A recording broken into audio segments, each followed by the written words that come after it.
When Virginia Hill, the glamorous socialite and rumored mob courier, was found dead in her Austrian home, Hollywood was abuzz with whispers. Hill, who had been romantically linked to stars like Errol Flynn and Joe Adonis, was more than just a pretty face. She was a woman who knew too much. A woman who had navigated the dangerous waters between Hollywood fame and organized crime. Was her death a suicide, as officially reported, or was it something far more sinister? Virginia Hill is just one example of the complex web of connections between Hollywood and the mob, a web that we're about to untangle in this video. We'll delve into 10 shocking stories that reveal the hidden alliances, secret deals, and unspeakable acts that have colored the history of the entertainment industry. From the Rat Pack's mob ties to the mysterious circumstances surrounding Marilyn Monroe's death, we're lifting the curtain on Hollywood's darkest secrets. Some of these tales will leave you speechless, others will make you question the very foundation of Hollywood's glittering facade. Get ready for a roller coaster of revelations.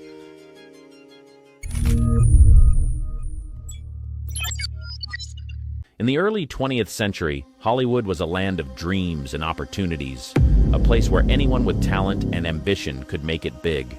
But behind the glitz and glamour lay a darker world, one that was intricately tied to the rise of organized crime in America.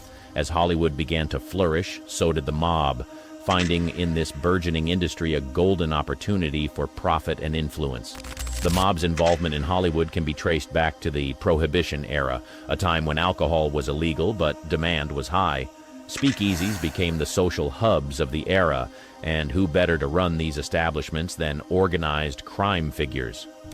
It wasn't long before Hollywood stars, producers, and directors became regular patrons, rubbing shoulders with gangsters and underworld figures.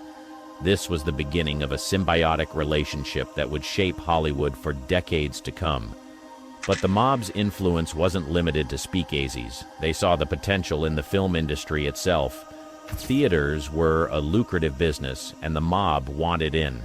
They began by gaining control over labor unions, specifically those associated with the projectionists. By controlling the unions, they could control the theaters, and by extension, the films that got shown.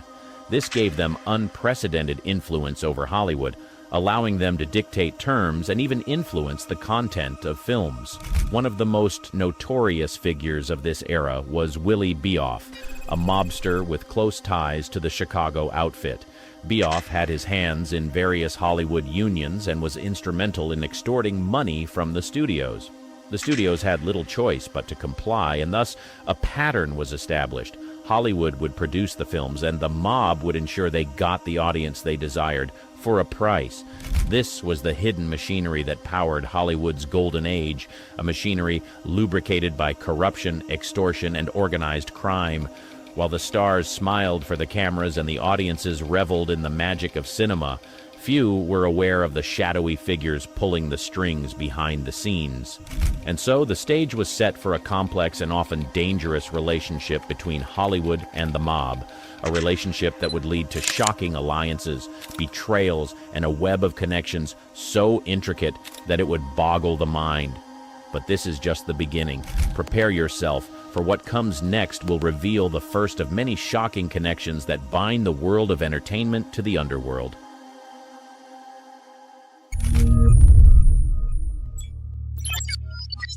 Frank Sinatra, the iconic crooner known for his velvety voice and timeless hits, was the epitome of Hollywood glamour. But behind the smooth persona lay a man entangled in a web of controversy, a man whose life was as complex as the songs he sang. Sinatra's alleged ties to the mob have been the subject of speculation for decades, and while the full truth may never be known, there's enough evidence to paint a compelling picture. Sinatra's connection to the mob reportedly began in the early stages of his career, a time when he was struggling to make a name for himself. It was the 1940s, and Sinatra was desperate for a break. Enter Skinny D'Amato, a nightclub owner with known ties to the mob. D'Amato took a liking to Sinatra and offered him regular gigs at his club, the 500 Club, in Atlantic City. This was Sinatra's first brush with the underworld, and it would set the stage for a lifetime of murky associations. But it wasn't just about gigs and nightclubs. Sinatra's mob connections allegedly extended to his personal life as well. Rumors swirled about his friendship with Sam Giancana, a notorious Chicago mobster. The two were often seen together, and Sinatra even went as far as to introduce Giancana to John F. Kennedy during the 1960 presidential campaign. This raised eyebrows, to say the least, and led many to question the extent of Sinatra's involvement with organized crime. Then there was the Cal Neva Lodge, a casino resort straddling the border between California and Nevada. Sinatra became a part owner of the establishment in 1960, and it wasn't long before it became a hotspot for celebrities and gangsters alike. The Rat Pack performed there, and high-profile guests included the likes of Marilyn Monroe and Dean Martin. But the resort was also frequented by mob figures, and it was rumored that illegal activities, including gambling and money laundering, were taking place behind closed doors. Sinatra's gaming license was eventually revoked, casting a dark shadow over his reputation. Despite the controversies, Sinatra's career continued to soar. He won awards, sold millions of records, and became a Hollywood legend. But the questions remained, casting a long shadow that would follow him to his grave. Was Sinatra merely a pawn in the mob's grander schemes, or was he an active participant in their illicit activities? The lines were blurred, and the truth, it seemed, was as elusive as the man himself. As we peel back the layers of Sinatra's complex life, we're left to ponder the ethical dilemmas that come with such associations. Can talent and charisma ever fully eclipse a life lived on the edge of morality? Hold on tight, because as shocking as Sinatra's story may be, it's just one piece of a much larger puzzle. Up next, we delve into the Rat Pack's own connections to the mob, and trust us, you won't want to miss it.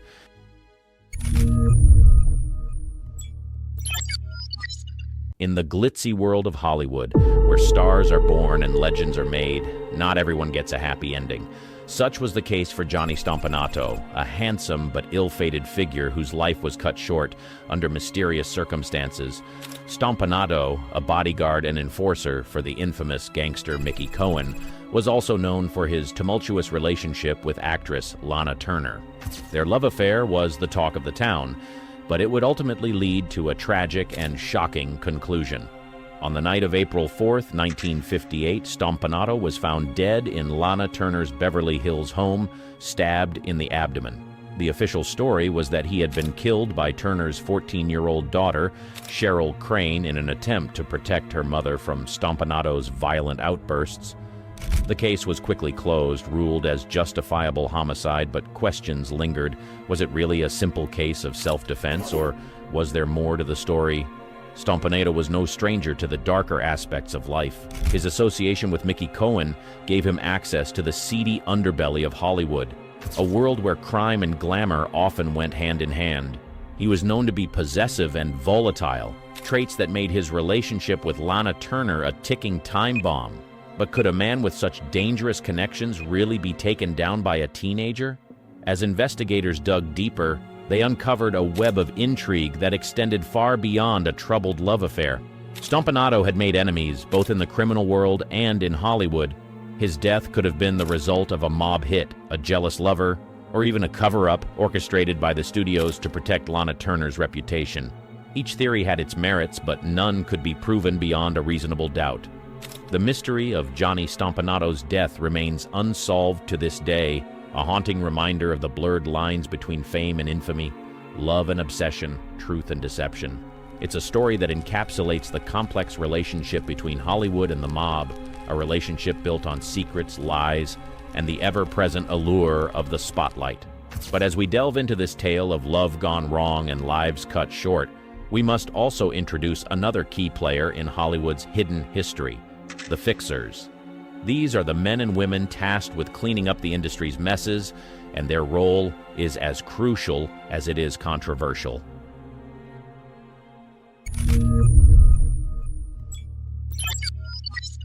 In a world where image is everything, Hollywood has always had its fair share of scandals. From affairs and addictions to criminal activities, the lives of celebrities are often as dramatic off-screen as they are on-screen. But have you ever wondered how some of these scandals seem to vanish into thin air, leaving no trace behind? The answer lies in the shadowy figures known as Hollywood fixers. These fixers are the unsung heroes, or perhaps more fittingly, the unseen puppet masters of the entertainment industry. They are the crisis managers, the spin doctors, the ones who make problems go away, often before the public even catches a whiff of them. And more often than not, these fixers have connections to organized crime, making them the crucial link between the mob and Hollywood. One of the most famous fixers was Eddie Mannix, a man whose name is synonymous with the golden age of Hollywood.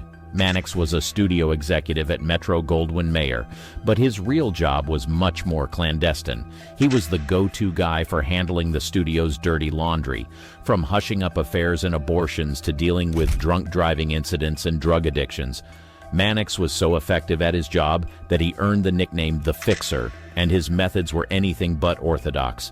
He had contacts within the police force, the media, and yes, the mob, making him a formidable force in the Hollywood landscape. But Mannix wasn't the only one. There were others like him, each serving different studios and celebrities, each with their own set of skills and contacts. These fixers operated in the background, invisible yet omnipresent, ensuring that the show could go on no matter what.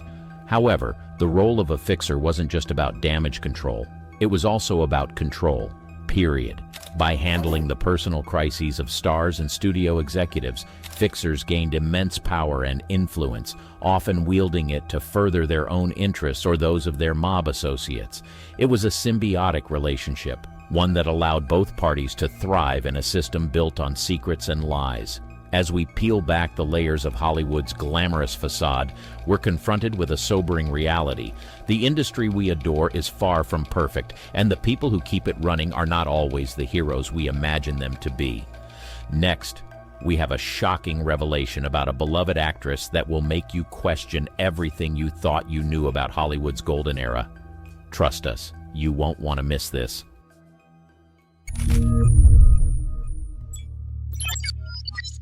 Marilyn Monroe, the epitome of Hollywood glamour, remains an enigmatic figure even decades after her untimely death. Known for her beauty and vulnerability, Monroe captivated audiences worldwide. But behind the blonde bombshell persona was a woman entangled in a web of complexities, including alleged ties to organized crime. Monroe's connections to the mob have been a subject of speculation for years, fueled by her relationships with some of the most powerful men of her time. One such relationship was with Frank Sinatra, a man whose own mob ties we've already explored. Sinatra introduced Monroe to Sam Giancana, the notorious Chicago mobster. This wasn't a casual introduction. Monroe and Giancana were seen together on multiple occasions, leading many to wonder about the nature of their relationship. But it wasn't just Sinatra and Giancana. Monroe was also linked to the Rat Pack, a group known for their mob connections. She was a frequent guest at their Las Vegas performances and private parties, further intertwining her life with figures from the criminal underworld. Then there's the mystery surrounding her death.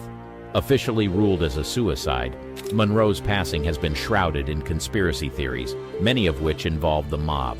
Some believe that she was silenced to prevent her from revealing sensitive information about her high-profile relationships, including her alleged affairs with John F. Kennedy and Robert F. Kennedy.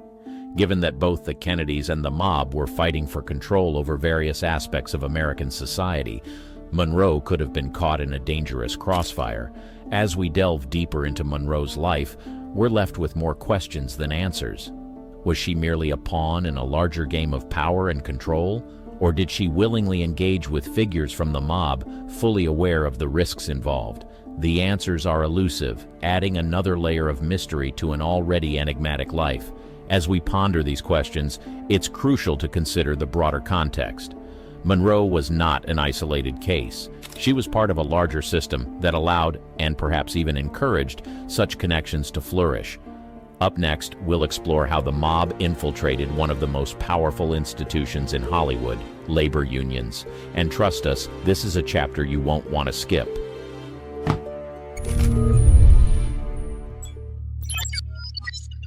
The glitz and glamour of Hollywood often overshadow the gritty realities that power the industry. One such reality is the influence of organized crime on Hollywood labor unions. These unions, responsible for representing the interests of writers, actors, and crew members, are a cornerstone of the entertainment world.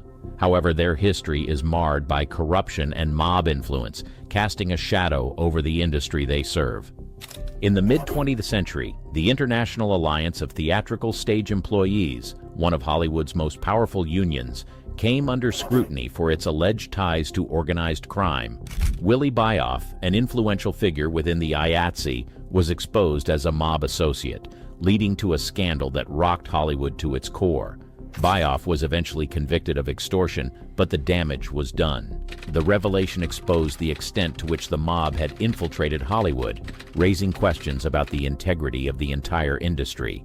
But the IATSE wasn't the only union under the mob's influence. The Teamsters, another powerful union representing truck drivers and other logistical workers in Hollywood, also had its share of controversies.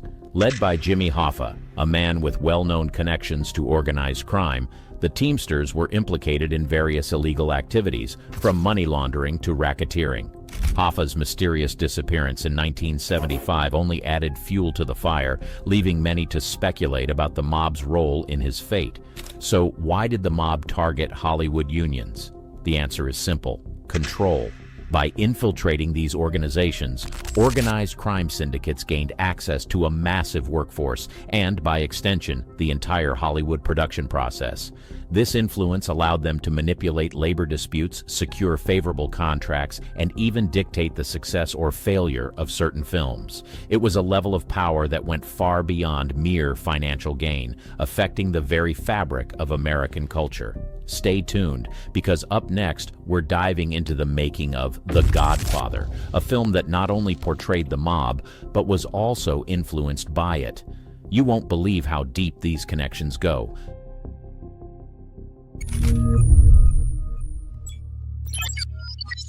When it comes to cinematic portrayals of the mob, few films hold a candle to The Godfather. Directed by Francis Ford Coppola and based on the novel by Mario Puzo, this epic saga delves into the lives of the Corleone family, offering a nuanced portrayal of organized crime. But what many may not know is that the making of The Godfather was as fraught with drama as the story it told. And yes, the mob was involved. From the outset, The Godfather faced numerous challenges, not least of which was the mob's initial opposition to the film. Concerned that the movie would portray them in a negative light, organized crime figures made their displeasure known, going so far as to threaten the production team and sabotage the film's sets. However, after a series of negotiations, some of which involved key mob figures, the opposition was quelled, and the film received the blessing it needed to proceed. But the mob's involvement didn't end there. Throughout the production, the filmmakers had to navigate a minefield of sensitivities and demands. For instance, it's been reported that real-life mobsters were consulted to ensure the film's authenticity, from the accuracy of the dialogue to the depiction of mob rituals and customs. Some even claim that members of organized crime were present on set, overseeing the production to ensure it met their standards. The result was a film that not only captivated audiences, but also received the mob's stamp of approval. The Godfather went on to become one of the most successful films of all time, winning numerous awards and solidifying its place in cinematic history. But its success also raises ethical questions. At what cost did this masterpiece come to be? And how does the mob's involvement affect our perception of the film and, by extension, organized crime itself? As we reflect on the making of The Godfather, we're reminded once again of the complex relationship between Hollywood and the mob, a relationship that extends even to our most cherished cultural products.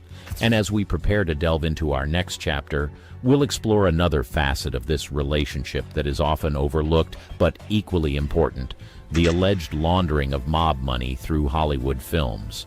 Up next, we'll look at cases where the mob's financial influence reached into the very heart of Hollywood, affecting not just the stories we see on screen, but also the economics of the industry itself. Trust us, this is a chapter you won't want to miss.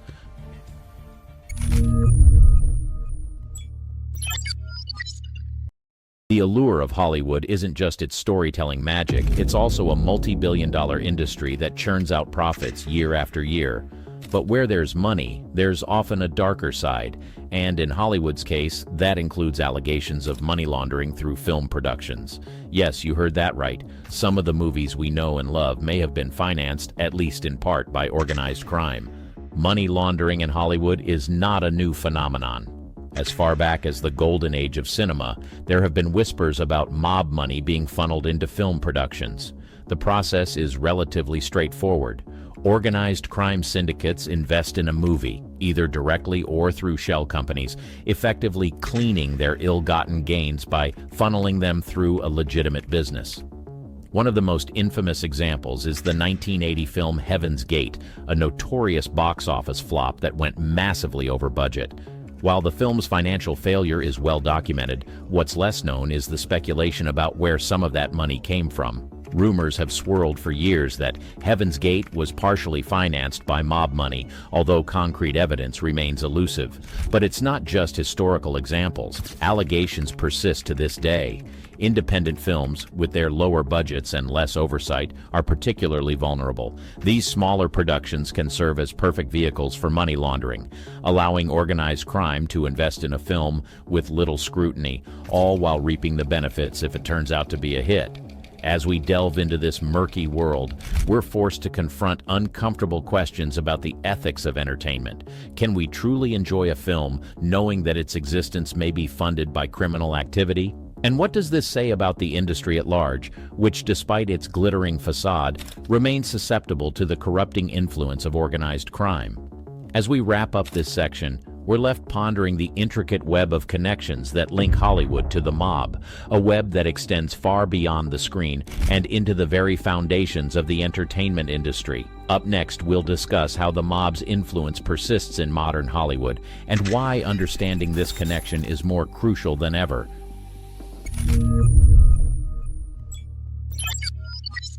As we've journeyed through the labyrinthine connections between Hollywood and organized crime, one thing becomes abundantly clear. The mob's influence is not a relic of the past, but an ongoing reality.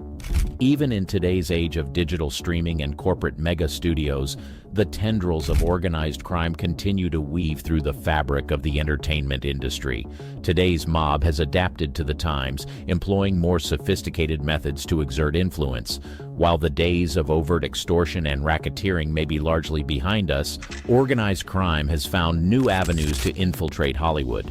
These can range from complex financial schemes to strategic partnerships with industry insiders, all designed to maintain a foothold in this lucrative sector. One modern example is the rise of offshore financing for film productions. With the globalization of the film industry, money flows across borders more freely than ever, providing ample opportunities for money laundering and other illicit activities. Organized crime syndicates can exploit these international financial networks to invest in Hollywood productions discreetly, often through a maze of shell companies and intermediaries.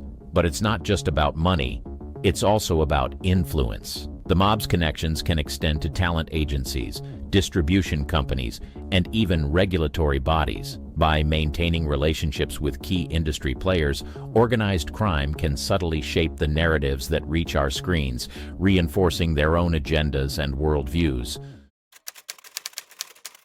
Would you have an affair with your ex's siblings shortly after breaking up with them?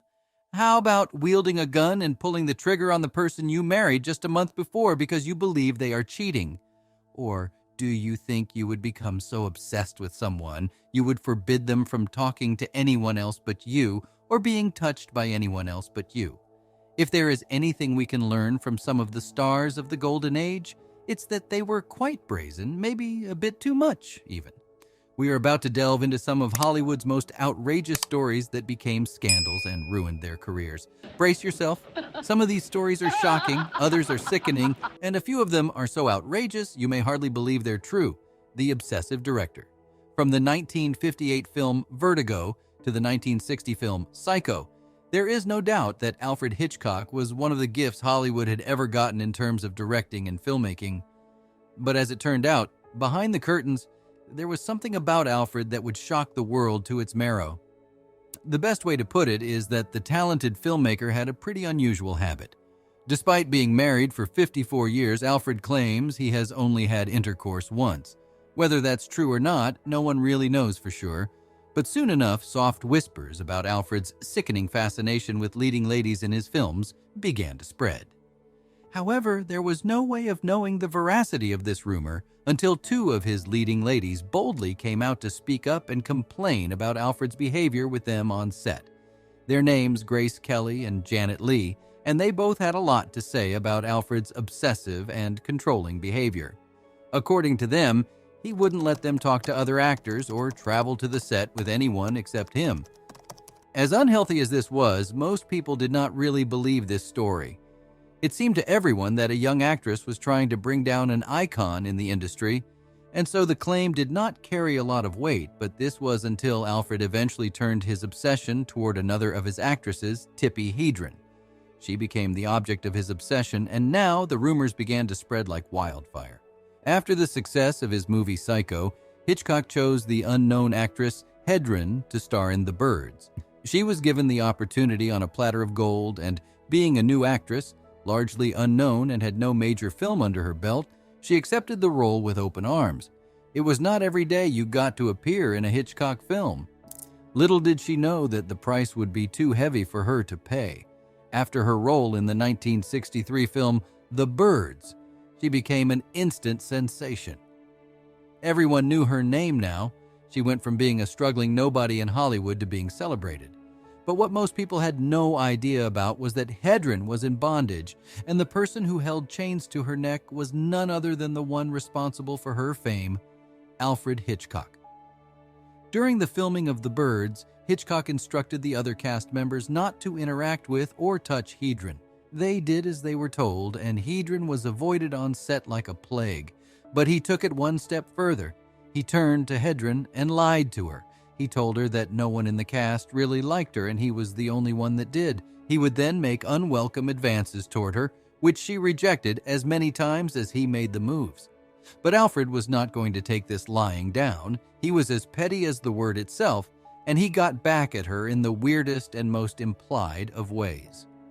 In the film, there was a particular scene where Hedren was attacked by birds. There was no trick in that scene, and she was really getting attached. There was the option of using fake crows, but Hitchcock wanted the real deal. So, he used real birds that were attached to Hedren with elastic bands. The birds became agitated and viciously attacked her. Hitchcock wickedly ensured they did a lot of takes on this scene, and it took 5 days to film this one scene. Eventually, Hedren had enough of the games, and so one day, when she rejected one of his several advances towards her, she lashed out and called him a fat pig. Hitchcock was deeply offended and decided to ruin her.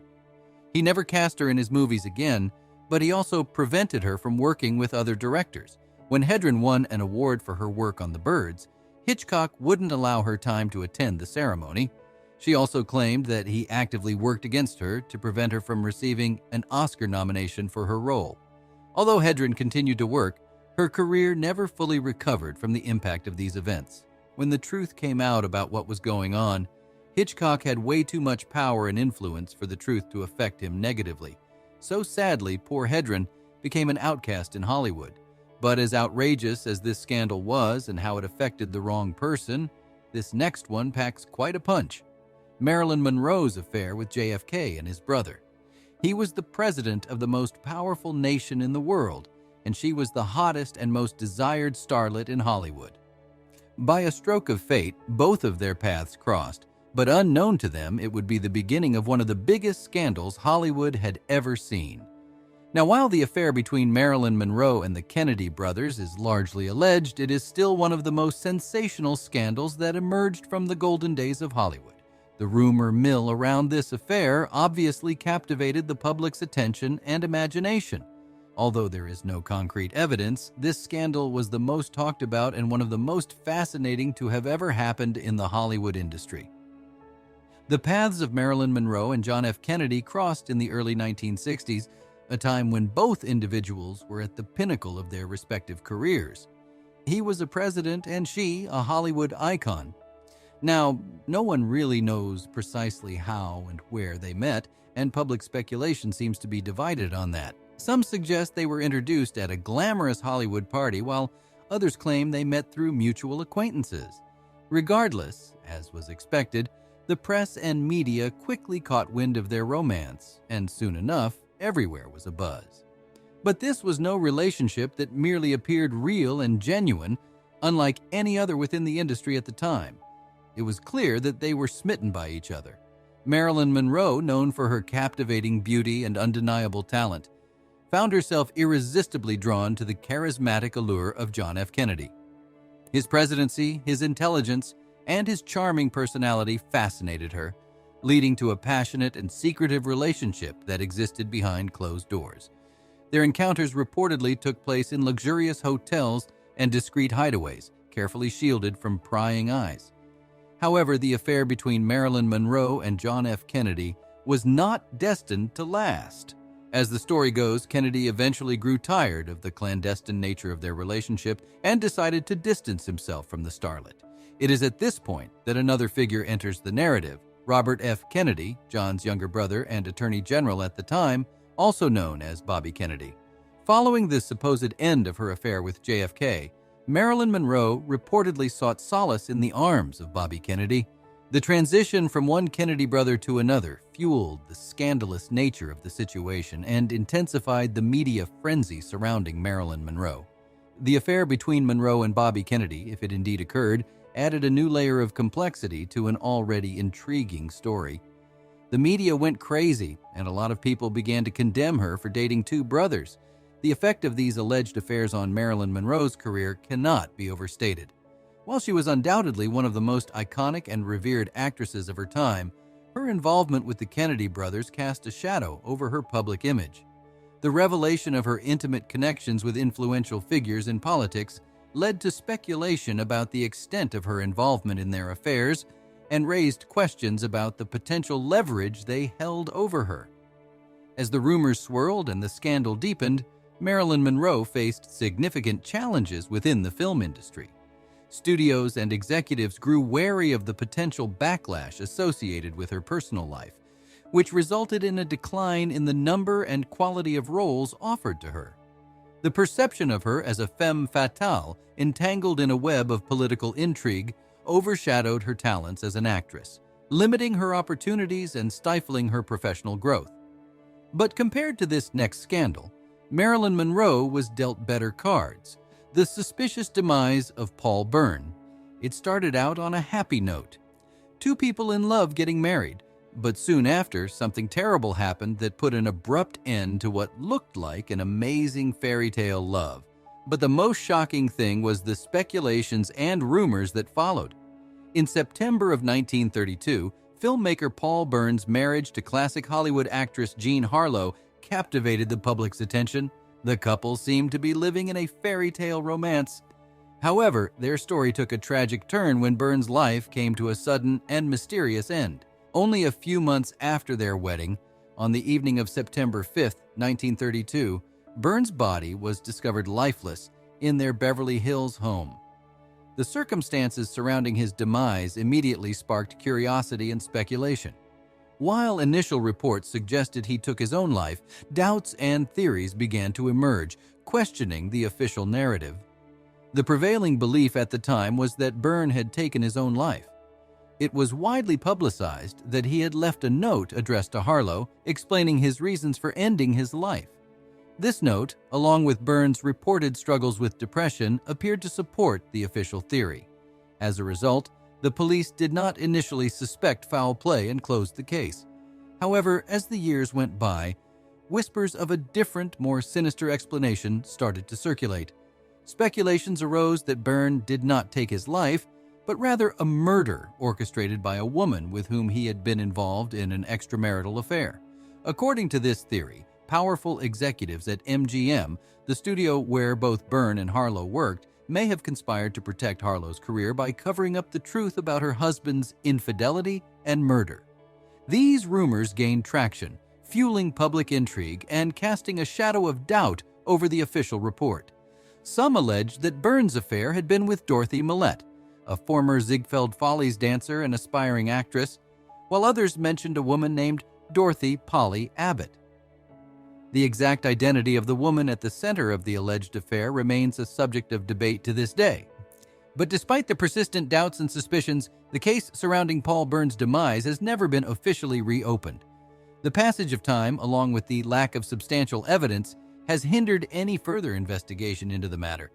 Consequently, the truth behind Bern's tragic demise continues to be shrouded in mystery and speculation, leaving many to question the veracity of the original official ruling. But this is not the only tragic scandal that has shaken the foundations of Hollywood. Spade Cooley's crime and sentencing. Just like the last scandal, this one started with a romantic relationship and a wedding. But sadly, this one morphed into something more sinister and terrible that it landed one of them in jail and the other in the grave. If you were a fan of country western music in the 1940s, the name Spade Cooley would have resonated with you. He had become a prominent figure in the industry, not only for his musical talent, but also for his occasional appearances in popular Western movies. However, Cooley's fame took a sinister turn, forever associating his name with a chilling act of violence, the murder of his wife, Ella Mae Evans. Cooley's path crossed with Ella Mae's when she joined his band as a singer. Their shared passion for music brought them together, leading to a whirlwind romance that culminated in marriage. Yet beneath the surface of their seemingly idyllic life, tension brewed, fueled by jealousy and suspicions that would prove fatal. The breaking point came when Cooley accused Ella Mae of having an affair with the renowned cowboy actor Roy Rogers. The accusation, whether true or not, shattered their relationship, prompting Ella Mae to seek a divorce. Faced with the crumbling of his marriage and the perceived betrayal, Cooley's anger and resentment grew into an uncontrollable rage. It was a fateful night when the horrifying events unfolded. In a fit of rage, Cooley unleashed a brutal attack on Ella Mae, not only ending her life, but perpetrating the heinous act in the presence of their own daughter. The scene was one of unimaginable horror, with a daughter forced to bear witness to the violent demise of her own mother. The murder sent shockwaves through the country music community and the nation at large. The tragic story of a beloved musician turned cold-blooded killer captured the public's attention, stirring both disbelief and morbid fascination.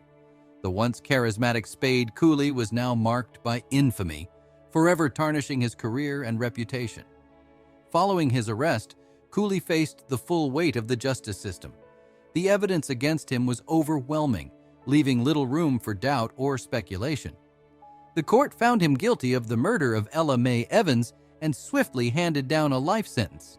The sentence sought to ensure that Cooley would pay for his heinous crime, a punishment befitting the depth of his cruelty. Locked away behind bars, Spade Cooley's life took a tragic and solitary turn. The man who had once commanded stages and entertained thousands now faced a lifetime of isolation and remorse. His once promising future was irrevocably shattered, replaced by the bleak reality of imprisonment. Years passed, and Cooley's name gradually faded from the public consciousness. Eventually, he succumbed to his mortality, meeting his own end within the confines of his prison cell. The world moved on, but the memory of the murder of Ella Mae Evans continued to haunt the annals of music history, a dark stain that forever overshadowed the legacy of Spade Cooley. But enough about tragic scandals. Let's delve into one of Hollywood's sneakiest one, Greta Garbo and Marlene Dietrich's romance scandal. This scandal involves a sneaky and unconventional romance brewing between two women who denied to the core that they were involved with each other, but the evidence proves otherwise. You see, during the golden age of Hollywood, two iconic leading ladies reigned supreme, Greta Garbo and Marlene Dietrich. Their immense talent and undeniable allure captivated audiences worldwide. Garbo achieved success in both silent and sound films, leaving an indelible mark with performances in renowned movies such as Anna Karenina and A Woman of Affairs. Meanwhile, Dietrich rose to stardom through captivating portrayals in films like Shanghai Express, The Devil is a Woman, and Touch of Evil. Yet in the middle of all that, a scandalous rumor engulfed Hollywood, implicating Garbo and Dietrich in a sneaky affair. While both actresses vehemently denied the claims, there were intriguing discrepancies that cast doubt on their assertions. The most perplexing aspect was their insistence that they had never met, which directly contradicted the truth. Unbeknownst to the public, Garbo and Dietrich had crossed paths years earlier in a German silent film. The very existence of this collaboration raised eyebrows and fueled suspicions. How could two accomplished actresses who shared the screen in the past now deny any connection or knowledge of each other? The apparent secrecy surrounding their past collaboration seemed suspicious, as if they were intentionally hiding a deeper relationship. The whispers of a hidden romance between Garbo and Dietrich resonated through the corridors of Hollywood, captivating the public's imagination. The speculation only intensified with each denial, leaving fans and industry insiders intrigued by the possibility of a passionate and forbidden love affair between these luminaries of the silver screen. Yet the truth remained elusive, obscured by the walls of denial and carefully crafted public personas. Garbo and Dietrich were masters at keeping their private lives shielded from prying eyes, meticulously guarding their secrets. The allure of the scandalous tale grew as audiences yearned for a glimpse behind the carefully curated facades these enigmatic stars presented to the world. Whether their relationship was a genuine affair of the heart or merely a fabrication of the rumor mill, the tantalizing possibility of a Garbo-Dietrich romance added a layer of mystique to their already legendary status. Ultimately, the truth of their relationship may forever remain a tantalizing enigma, forever whispered and speculated upon, but never fully unveiled. The myth and intrigue surrounding the alleged romance of Garbo and Dietrich continue to captivate the imaginations of film enthusiasts and serve as a testament to the enduring power of Hollywood scandals in the collective consciousness of popular culture. Speaking of secrets, this next scandal exposed the star's secrets to the world, and her career suffered because of it. Clara Bow's legal tussle scandal. Perhaps, if there is anything to learn from this scandal, it is that you should never underestimate your assistant. Clara Bow did, and her career took a big hit. Clara Bow, the once revered star of the silent movie era, found herself entangled in a web of legal troubles that would forever tarnish her reputation. In the 1920s, she had risen to fame and earned the distinction of being called the It Girl because of her mesmerizing performance in the immensely successful silent film It. However, it was not long before Bow's career took a dramatic turn, as her personal life became mired in a series of messy and highly publicized legal battles. The troubles began when her former assistant committed a shocking betrayal, stealing valuable items from Bow's possession.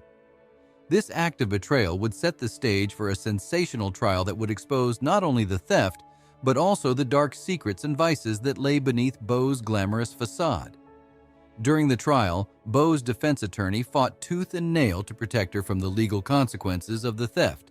However, in a calculated move, the defense attorney chose a different strategy. Rather than solely focusing on the theft, he aimed to undermine Bow's credibility and paint her as a morally questionable figure. In a relentless effort to tarnish her reputation, the defense attorney delved into Bow's personal life, dragging her name through the mud. He revealed the details of her wild lifestyle, emphasizing her alleged involvement in excessive partying and her illicit purchases of alcohol, a practice that was prohibited at the time due to the era of Prohibition. The courtroom became a stage for salacious revelations, exposing Bow's private affairs and casting a shadow over her previously pristine image. The scandalous details that emerged during the trial captivated the public's attention as the media eagerly reported on every sordid revelation. Bow's personal struggles and supposed moral shortcomings became the focus of intense scrutiny and gossip, fueling the scandal surrounding her name. The impact of the legal troubles on Clara Bow's career was profound. The scandal not only tarnished her reputation, but also marked a turning point in Hollywood's perception of her. The public's perception of Bow shifted, and she faced an uphill battle in regaining the trust and admiration of her audience. Studios, wary of the negative publicity surrounding her, began to distance themselves from the once adored star. As her career waned, Bow's mental and emotional well-being suffered. The weight of the legal battles, combined with the relentless scrutiny of the media, took a toll on her spirit. Though she attempted comebacks, the scandal had left an indelible mark on her career, making it increasingly difficult for her to secure meaningful roles in the industry she had once dominated. Clara Bow's legal troubles serve as a cautionary tale, highlighting the vulnerability of celebrities and the devastating consequences of public scandals. Her story reminds us of the dark underbelly that often accompanies fame and the enduring impact that legal battles and public perception can have on an individual's life and career. These scandals were no doubt terrible. It was as though the entire entertainment industry came to a halt when the news about Carol Wayne's passing was publicized. The actress, who had made a name for herself through her popular role as matinee lady on Johnny Carson's Tonight Show, was a vibrant TV sensation in the 1960s and beyond. Absolutely no one saw her death coming. Carol's fate left many with questions about her personal life and the circumstances that led to her demise. From her painful journey to fame to the unresolved mystery of her death, this is the side of Carol Wayne's life that very few people know about, the high price of Carol's early career. Some of the most famous stars who have made waves in the entertainment industry didn't come from wealthy backgrounds. They had to spend years toiling and pouring into their craft before getting their big break. Carol Wayne's story was not very different, but her journey to fame began when she was only 3 years old. Most people who knew about Carol Wayne during the peak years of her career didn't know the story of how she got there. For someone who was bubbly and bright on TV, Carol actually endured a pretty tough childhood. At the age of 3, her mother pushed her to join a ballet school, and at the age of 6, she and her sister Nina were actively learning how to skate. But this was no fun experience for them, especially because of how rigorous the training sessions were. They were required to wake up every day by 5 a.m. to skate for 3 hours, and their practice continued for at least 5 hours after school. Carol and her sister were choked with activities, and they barely had any free time to enjoy the joys of childhood. When Carol was not in school, she was taking dance classes, skating classes, and doing several other activities. These put a lot of pressure on her at such a young age. While the other kids were playing and making memories with their families, Carol was busy perfecting her skating skills. At that point, it seemed like that was the price she had to pay for success. When she was asked about her childhood in a later interview, she uttered these words, "We missed a childhood of growing up." Thankfully, after several grueling years of training non-stop, Carol and her sister finally got what seemed to be a life-changing opportunity, but it came at a cost that they had to pay. She made an unconventional choice. It is often difficult to tell if a particular famous person finished school or not. When success comes knocking, no one really pays attention to the degrees and certificates anymore. This was the case for Carol Wayne, who later went on to become a well-known comedian. What a lot of her fans didn't know was that she had to sacrifice her education for her career. Because Carol was already pursuing a skating career in her teen years, other aspects of her life suffered greatly. She tried to juggle over 8 hours of training with schoolwork, but it didn't work, and everything changed when she was presented with an opportunity. Ice Capades had made a move to hire her and her sister for a tour, and that seemed like the beginning of her success as a skater. At the time, the Ice Capades were popularly known as traveling entertainment shows that particularly featured ice skating performances in a theatrical style. This was a huge opportunity for the Wayne sisters because it would allow them to not only showcase their skills in different towns and cities, but also enable them to garner fame. As a result of this, they dropped out of school in order to focus on their career, and it seemed like Carol was finally enjoying the fruits of her labor, but fate had other plans. While Carol and her sister were having the time of their lives on tour, something unexpected happened. Carol had a terrible skating accident that left her knee in a bad condition. The injury was so bad that she had to stop working and focus on recovery. By the time she had fully recovered, there was no place for her anymore. She practically lost her entire career, and there was nothing she could do about it. She and her sister were left in the cold with no career and no potential opportunities in view. In a later interview, Carol described this period of her life as a challenging one for her and her sister. In her words, "We were two pretty girls with no education. There was nothing else to do." More than a sex symbol. As you know, Carol's journey to fame was not an easy one. From the sacrifices she made earlier on in her life to the losses that she endured, Carol was met with setbacks on her journey, but she was determined to succeed in the entertainment industry. It seemed like her hard work finally paid off when she got a chance to appear alongside Johnny Carson on The Tonight Show. During her time on the show, Carol made a lasting impression and quickly became a household name. On the surface, it seemed like Carol was focused on using her body to get attention, but what a lot of viewers didn't know was that she wanted to be seen as more than just a sex symbol. Carol worked tirelessly behind the scenes to hone her acting skills in order to get better roles, and she wanted to be appreciated for more than just her physical features. After appearing in over 100 sketches on the show, Carol was laid off from The Tonight Show, and that was the beginning of her career decline. It seemed like all her efforts to improve her career were not working out. She kept losing job after job, the alleged role her son played in her struggle with addiction. While Carol Wayne was going through difficult times, she desperately searched for an escape from her troubles. Her son, who was attending Beverly Hills High School at the time, allegedly thought it wise to introduce her to clove cigarettes. What started off with a single stick quickly morphed into an addiction as Carol found herself smoking profusely and indulging in other vices. Things got so bad the actress found herself filing for bankruptcy. The addiction took over her and she became a shadow of herself. Her career spiraled downward and it seemed like things were only getting worse for the actress. The alleged role her son played in her addiction is indeed surprising. The unsolved mystery of her demise. Of all the unsolved mysteries in Hollywood, Carol Wayne's death remains one of the most shocking. She had traveled for a vacation with her friend Edward Durston, and she was set to have a good time. According to the reports, she was staying with him at the Las Hadas Hotel, and from the look of things, they seemed to be having fun, but things got ugly pretty fast. On the day they were supposed to leave, they allegedly got into a disagreement that caused a delay in their departure. According to the reports from the hotel workers, Carol left angrily, and Edward allegedly booked another hotel. The next day, he was headed to the airport to travel back home. But before he left, he dropped her luggage at the airport and instructed the officials that she was coming to pick them up. It was on the 14th of January by 2 p.m. that her body was found off the coast of a resort in Mexico. On the surface, it looked like she had drowned, but no one knew when or how. In a bid to dig deep and find out what happened to her, an autopsy was carried out, and there were no drugs in her system. According to the autopsy report, she had been lifeless for over 2 days. One thing was for sure, the circumstances surrounding her death were not very clear. Some thought she took her own life, while others suspected that someone may have ended her life. Her family members and fans were left with so many questions that have remained unanswered since the 1980s. It's been decades since her death, and this mystery remains unsolved.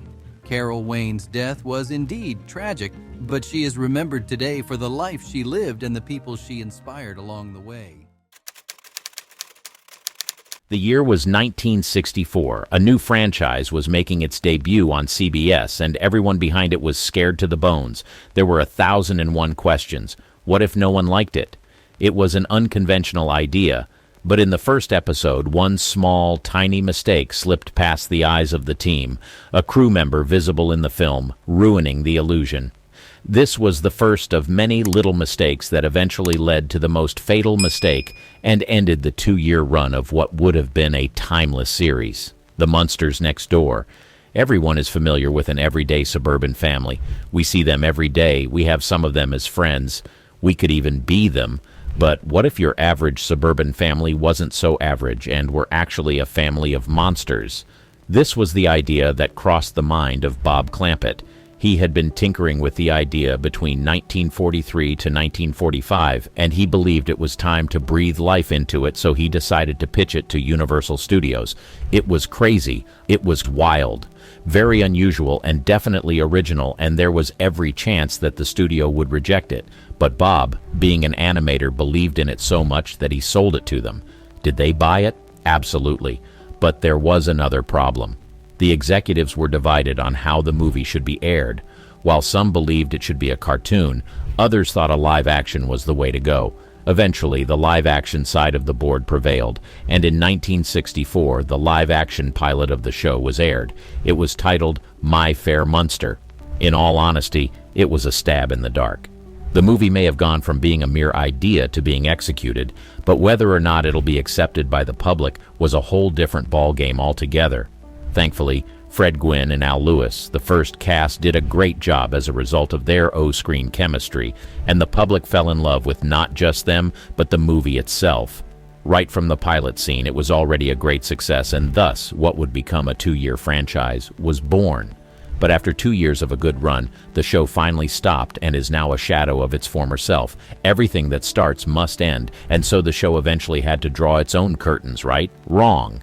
There are a few factors that forced the Munsters show to draw the curtains against their own will, mistakes that sunk their fangs into the heart of the show and eventually ended its run, and the first one, you may not have seen coming even if you were a fan of the show: sloppy production mistakes. The show may have painted this eerie and enchanting world that has captivated the hearts and interest of thousands, if not millions of people. However, behind all the spookiness and charm, there is a flaw, a terrible flaw that may have been hard to notice, but even more difficult to ignore when you do. Remember those mysterious bats that were fluttering through the air in the show, how they would cast their ominous shadows upon the unsuspecting residents of 1313 Mockingbird Lane? Well, here's the kicker. As they soared with an air of grandeur, even when the viewers knew that the movie was fiction, there was a fatal flaw in those scenes that would infuriate anyone who saw it. In their fervor to capture the essence of these winged creatures, the creators of the Munsters employed the use of wires, an ingenious trick that unfortunately didn't escape the prying eyes of those who sought out every minute detail. It turns out that during those scenes, the wires were still showing, which ruined the illusion of the bats flying on their own, and it sent the critics to Critic Town. A mistake that slipped through the producers, but when critics start pointing things out, the show would not doubt be affected. But if you think the mistakes are over, think again. Terrible plot inconsistency. Well, one may argue that when you have a show where monsters and humans are living side by side, a lot of things are bound to go wrong, plot-wise, but the holes in this plot are apparently too terrible to ignore. For one, on the show, the Munsters regard their niece Marilyn, who looks like the ideal beauty of non-monster people, as ugly and deformed. Yet everyone else in the town of Mockingbird Heights basically looks like Marilyn. But that's not all. The Munsters also watch movies and regard then-popular stars such as Frank Sinatra and Rock Hudson as ideal men, and Grandpa's beauty potions always conjure up a beauty who looks something like Marilyn. But here's the problem. Shouldn't their concept of beauty be horrible monsters, in accordance with the premise that Marilyn is an ugly duckling? On top of all these, there's also the inconsistency where the Munsters seem not to be aware that they look radically different from non-monster people despite interacting with them on a daily basis. This begs the question, are the Munsters frightening or not? Sometimes in the show they scare non-monsters, but at other times interactions with regular people seem seamless, almost like the humans are not aware that they're interacting with monsters. The inconsistencies are way too obvious, and therefore the show has been slammed by a handful of critics. More bullets in the heart of the show, but will it finally give? This next mistake was an even harder hit. Crew member visible. Have you ever spotted a film mistake that was so bad you laughed and asked yourself, how did the crew not see that? Well, in The Munsters, the crew apparently wanted a shot in the scenes, because in one of the scenes, a crew member could be seen through an open door beside the staircase. It's one of those details that you may not catch at first, but once you do, it's impossible to not see it. While some viewers caught it and had a good laugh, critics had a different perspective, as they thought it was disgraceful, sloppy, and extremely unprofessional that the mistake even happened in the first place. What makes this much worse is the fact that this mistake was in the very first scene of the very first episode. Is this an unforgivable mistake, or it's just one of those things? Either way, this in turn contributed to the fall of the Munsters show. Even when they had other good reviews, a great concept and a storyline, little by little, these little mistakes poisoned the perception of the show until this next thing caused it to fall off completely. Leave! Batman's in town. Despite all the bad comments and critics, the Munsters show was still a resounding success, so much so that it was running for 2 years straight until another bully show came into town and bodies the Munsters. The name of the show? Batman. As the Batman movie hit theaters, it captured the attention of millions of people. Moviegoers flocked to cinemas eager to see their favorite superhero in action. This surge in popularity meant that people had less time and interest to watch other shows on TV, including the Munsters. As a result, the ratings for the Munsters began to plummet. With low rankings and declining viewership, the producers of the Munsters faced a challenging situation. They relied on advertising revenue and audience support to keep the show running, but the decline in viewers made it difficult to sustain the production. Despite their best efforts, they couldn't compete with the overwhelming popularity of the Batman movie. Sadly, the impact of the Batman movie on the Munsters was severe. The show struggled to attract advertisers who preferred to invest their resources in the highly successful Batman franchise. The declining ratings also made it harder for the show to secure a prime-time slot, further decreasing its chances of survival. Eventually, the producers of the Munsters had to make the difficult decision to end the show. It was a disappointing outcome for the cast, crew, and loyal fans who had supported the series for 2 years. The Batman movie's immense success became a determining factor in the downfall of the Munsters, forcing them to pack up and quit. According to one of the producers, Patrick, he said, "I think Batman was to blame." Unfortunately, this show came to a very sad end, but Richard Burton and Elizabeth Taylor. When they met on the set of Cleopatra, they were both very married, but they wanted each other badly. The feelings had gotten the best of them, and they couldn't hold back anymore. Elizabeth Taylor was still being referred to as a homewrecker by people who said she stole Debbie Ryan's husband, Eddie Fisher, when she found herself in a similar situation in the 60s. This time, the married man that caught her attention was none other than the handsome Richard Burton. But it gets even more interesting. Not only was she still married to Eddie Fisher, but this married actor whom she was having feelings for on set also had feelings for her. It was completely mutual. Although their relationship was supposed to be strictly work-related, the movie stars soon found themselves entangled in a web of emotions and lust. All their efforts of being professional quickly went down the drain, and before they knew it, their first kiss on set kept on lingering after the director said, "Cut." Soon enough, art turned into reality as Elizabeth Taylor and Burton's chemistry became undeniable. Even with Taylor's husband on location in Rome where Cleopatra was filmed, Taylor decided to keep exploring her feelings for Richard Burton.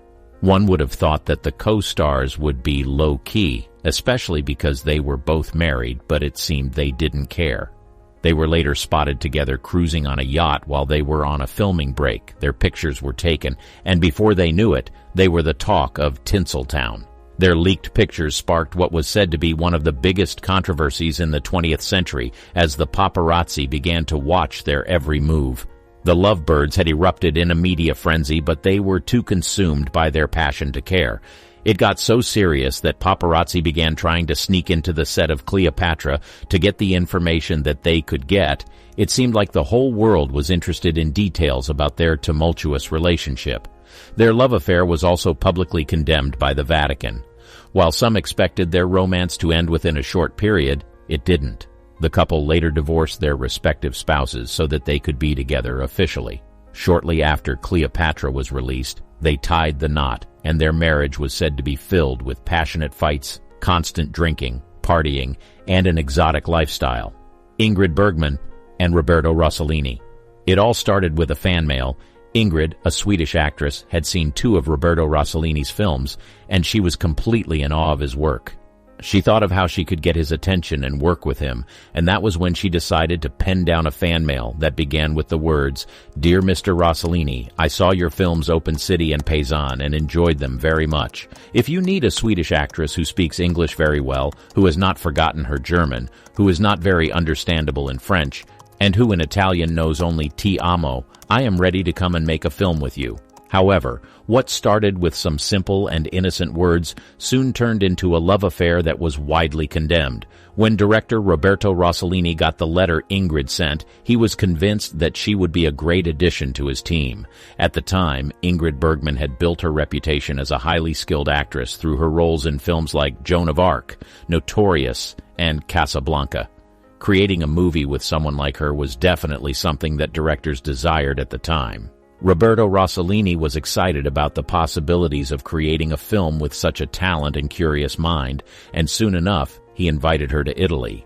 After negotiating a deal with RKO Pictures, the production process for the film Stromboli began. In the film, Ingrid's character, Karen, is a Lithuanian woman who becomes a displaced person after World War II.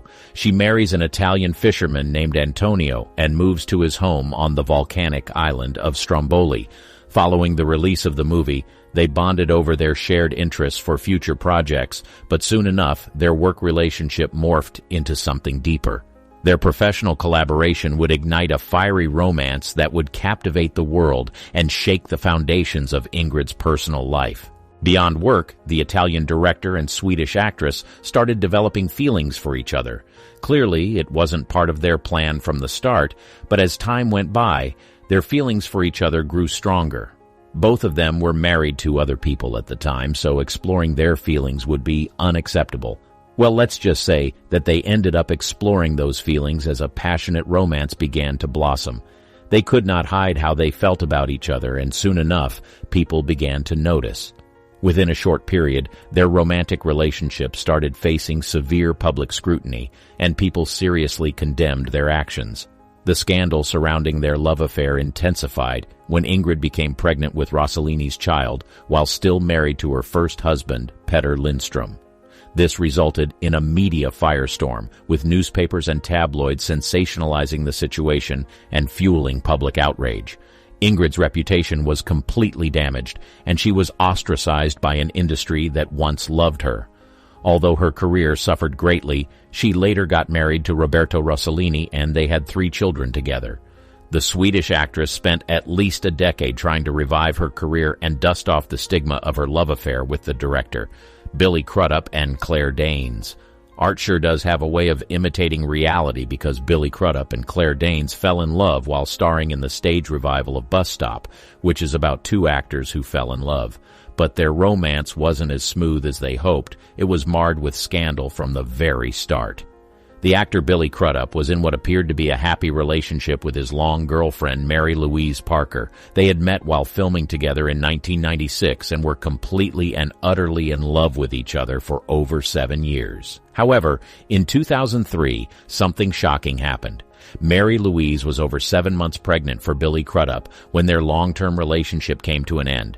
The reason for their breakup is not clear, but it was said that Billy Crudup left her just a few months before the birth of their first child.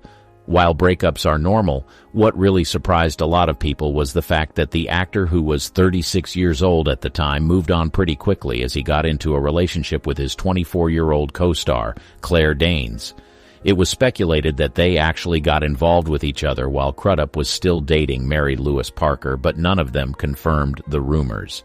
After several loved-up pictures of Billy Crudup and Claire Danes spending time together in NYC were released, people started talking. Most people wondered why he left Mary Louise while she was pregnant, and a lot of people condemned his new relationship. Speaking to people about what happened, a source close to Parker spoke about how devastated she was, saying, "This has been rough for Mary Louise to get pregnant together and both wanting it, and now for this to happen, it's been very difficult."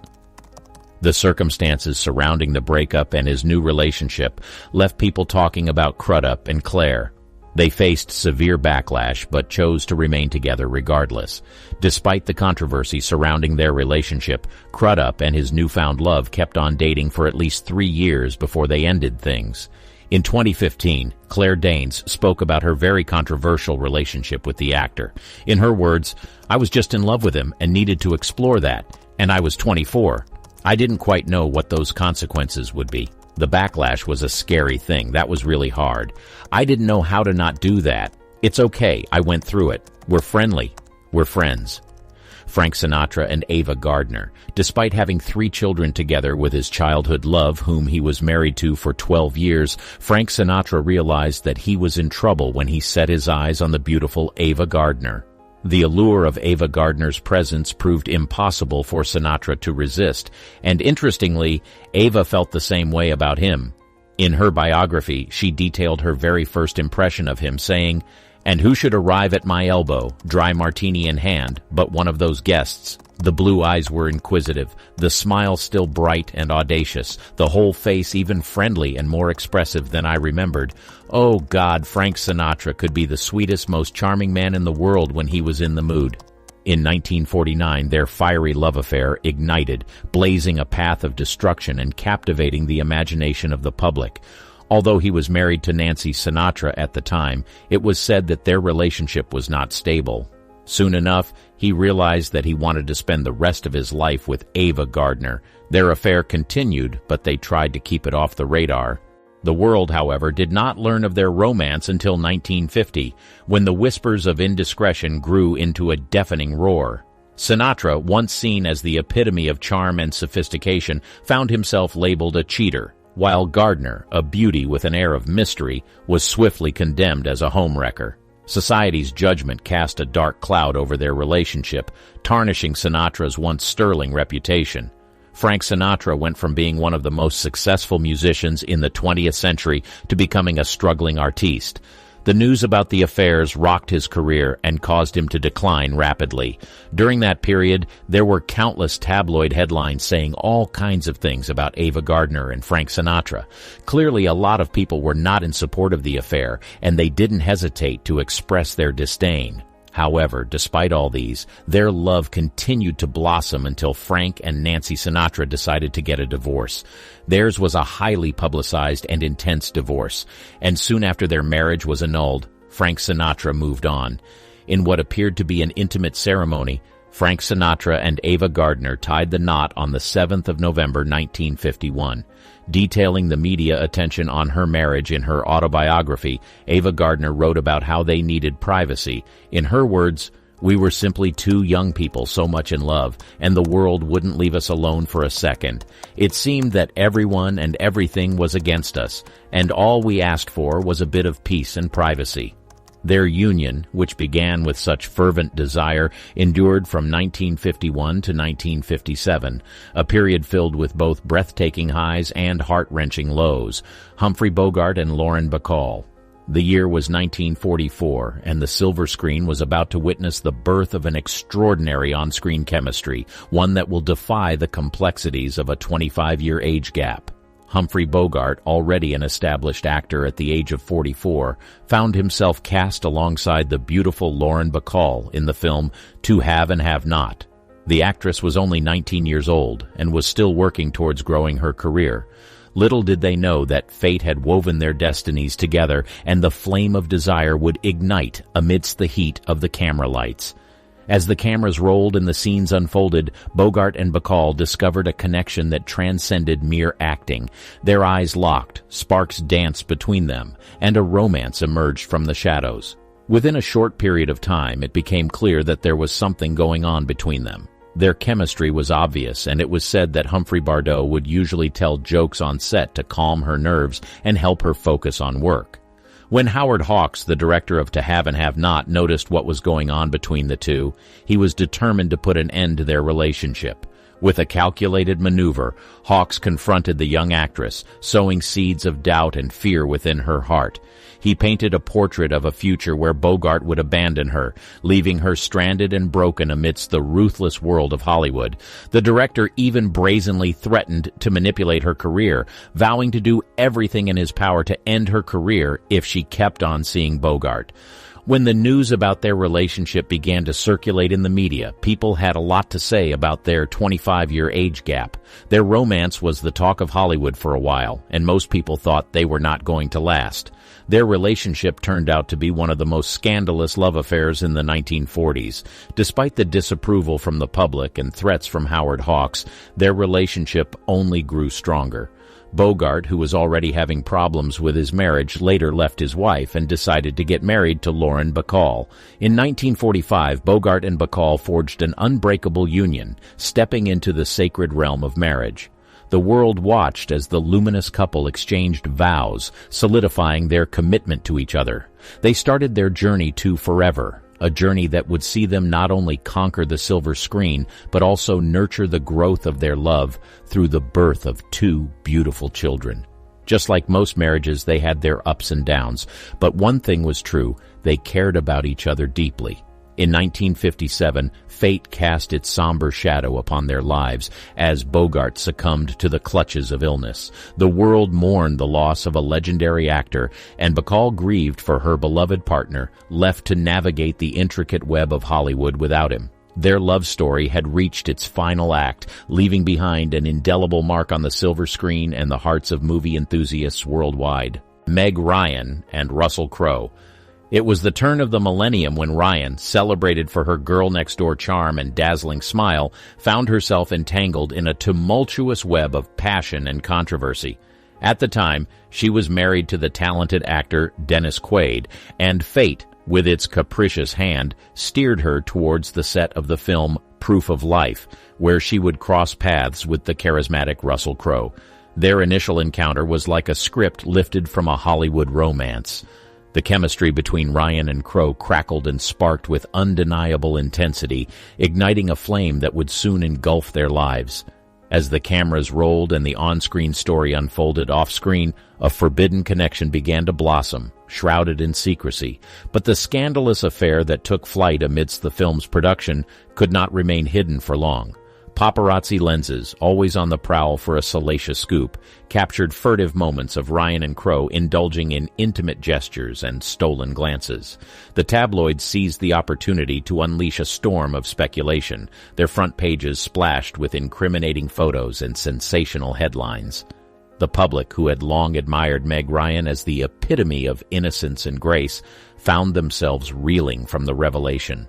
The beloved girl next door, whose cinematic escapades had once filled their hearts with joy, now occupied the center stage of a scandal that threatened to tarnish her pristine image.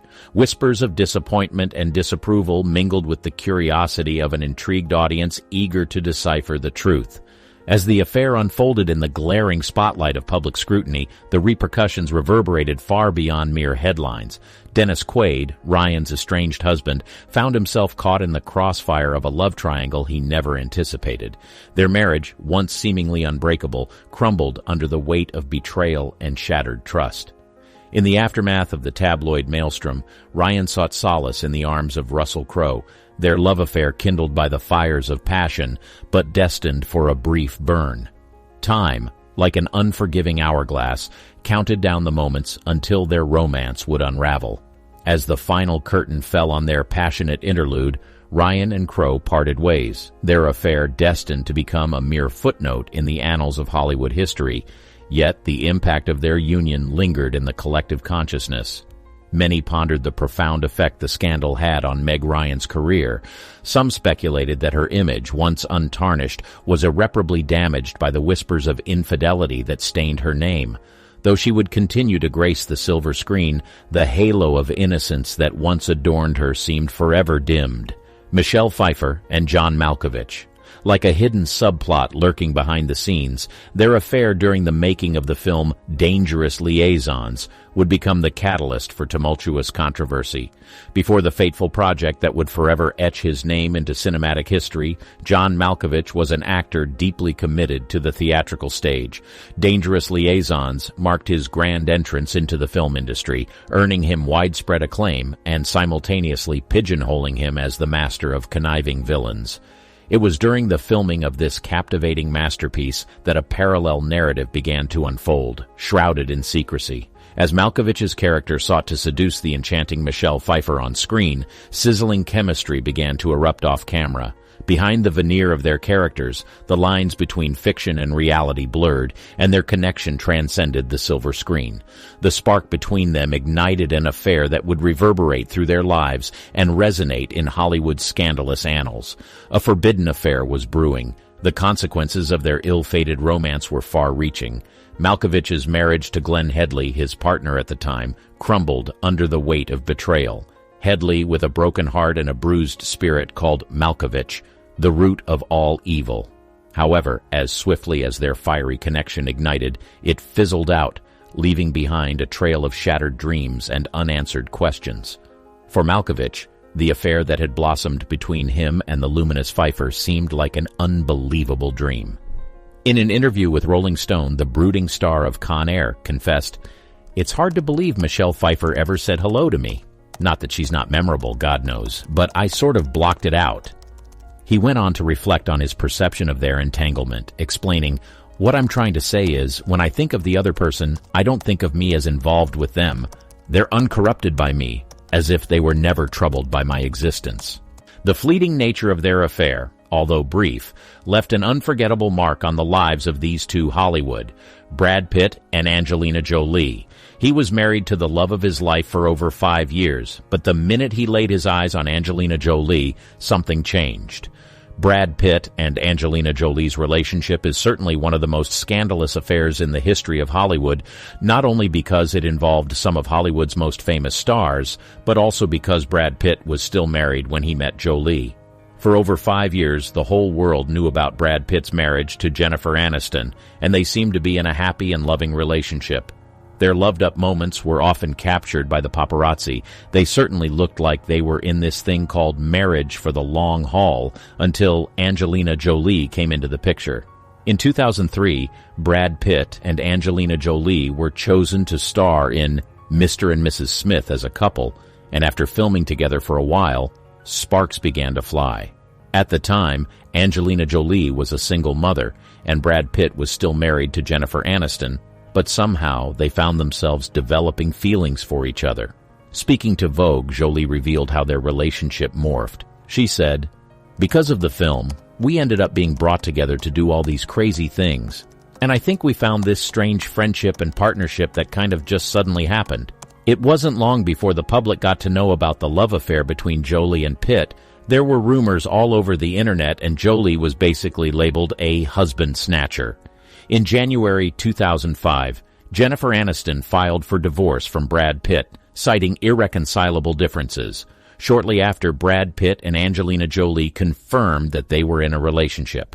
This revelation sparked a considerable amount of controversy, as many blamed Jolie for the breakup of Pitt's marriage. Brad and Angelina later tied the knot in a private ceremony at their estate in France in August 2014. However, the couple shocked the world when Jolie filed for divorce in September 2016. All these affairs certainly shocked the world.